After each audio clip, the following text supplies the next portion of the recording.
Assalamualaikum warahmatullahi wabarakatuh. Ketemu lagi di TV MSM, channel keren, channel yang inspiratif dan menghibur Anda semuanya. Pagi ini saya ingin memberikan tanggapan terhadap hasil survei yang dirilis oleh Lembaga Survei Indonesia berkaitan dengan hasil pemilihan wali kota Ternate yang menurut saya menarik. Ada beberapa catatan yang penting yang ingin saya sampaikan berkaitan dengan hasil survei yang dirilis oleh LSI, yang mana menempatkan pasangan calon wali kota dan wakil wali kota nomor urut 3 sebagai pemenang dalam pilkada tanggal 9 nanti. Catatan yang pertama adalah hasil survei ini menarik menurut saya karena dirilis hendak masuk pada minggu tenang.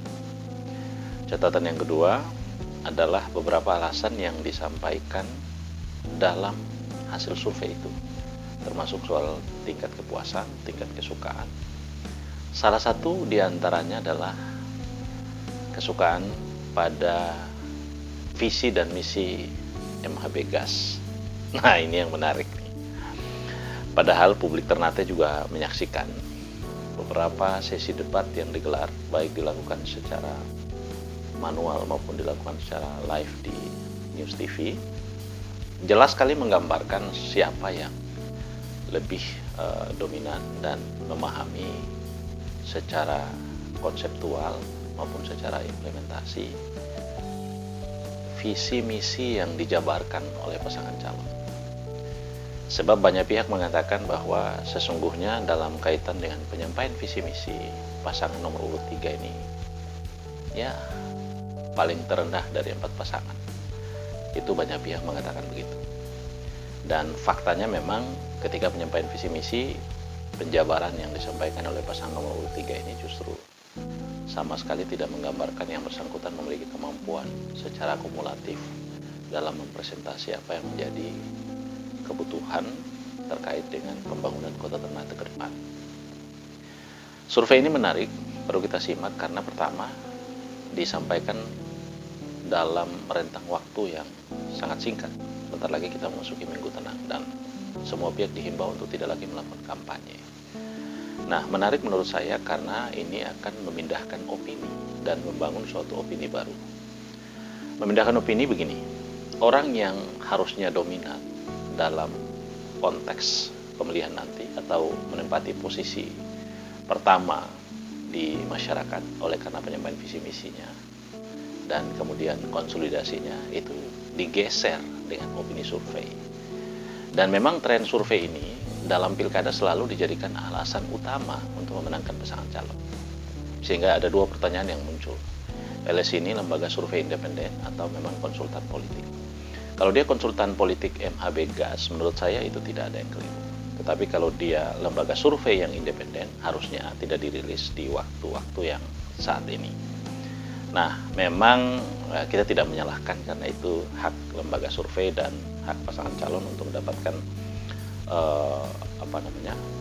dukungan dari berbagai pihak, termasuk lembaga survei. Nah, tetapi yang ingin saya tegaskan di sini bahwa publik Maluku Utara paham betul siapa yang harus dipilih dan siapa yang harus didukung berkaitan dengan pilkada wali kota Ternate. Dari 4 pasangan calon, berulang kali saya tegaskan pasangan calon nomor 4 yang lebih konteks memahami tentang visi misinya secara implementatif, secara konseptual juga begitu. Tetapi kalau publik memilih dalam pendekatan lain, sekali lagi itu hak yang personal, kita tidak bisa menjustifikasi orang, tetapi saya ingin ingatkan bahwa memilih itu adalah hak yang istimewa, karena itu ditempatkan sebagai suatu yang berharga. Sebab pemilu bukan sekedar urusan angka-angka, siapa menang dan siapa kalah, tetapi pemilu itu menjustifikasi kepentingan kita sebagai warga negara yang memiliki hak dalam politik, dan itu kita salurkan kepada orang yang memiliki kemampuan untuk memimpin kita. Karena itu jangan salah memilih, sebab salah memilih implikasinya kita akan kehilangan kesempatan hidup lebih baik. Ekonomi kita juga tidak akan baik, pendidikan juga tidak akan baik, kesehatan juga banyak yang tidak akan baik, kemudian juga lapangan kerja tidak tersedia. Karena itu kita memilih orang yang memiliki visi dan bebas interest. Saya juga mengatakan dari 4 pasangan calon, Yamin ada yang relatif lebih memiliki kemampuan dibanding 3 calon lainnya. Dan kalau survei memenangkan MH Begas, itu indikator surveinya yang menurut saya memang perlu kita diskusikan. Sekali lagi itu menjadi hak lembaga survei, tetapi propaganda opini publik ini menyesatkan. Menurut saya publik harus lebih cerdas. Karena itu memberi pilihan pada orang-orang yang memiliki kemampuan yang relatif lebih baik. Kita memilih pemimpin dengan alasan kita ingin negeri itu menjadi lebih baik. Tentu kita memilih orang yang bebas interest. Yang terakhir, himbauan saya kepada semua pihak, terutama 3 pasangan lainnya, ya, nomor 1, nomor 2, dan nomor 4. Waspadai dengan opini survei ini karena memungkinkan beberapa hal terjadi. Yang pertama adalah waspadai calon nomor 3 karena ini didukung oleh incumbent. Dan kita waspadai seluruh perangkat pemerintah daerah difungsikan. Kita duga ya. Karena itu hati-hati sekali, jangan sampai kemudian kita lengah. Karena berbagai temuan di lapangan oleh 3 pasangan lainnya terhadap nomor 3 itu menggerakkan atau diduga dibantu oleh kalangan oknum-oknum birokrat yang bermain di balik ke pasangan nomor 3. Karena itu kita harus waspada dan harus fair bahwa pilkada di Kota Ternate dalam beberapa periode sebelumnya memang terindikasi ada kecurangan-kecurangan yang terjadi. Karena itu pada tanggal 9 nanti kita semua berharap siapapun yang nanti terpilih menjadi wali kota itu melalui proses yang benar, termasuk nomor 3. Tetapi kalau dia terpilih melalui proses yang tidak benar, tentu semua pihak harus memberikan atensi dan kita akan melakukan langkah-langkah hukum yang itu bisa mengembalikan martabat kita dan mengembalikan pemilu sebagai sebuah proses politik yang mengedukasi semua pihak.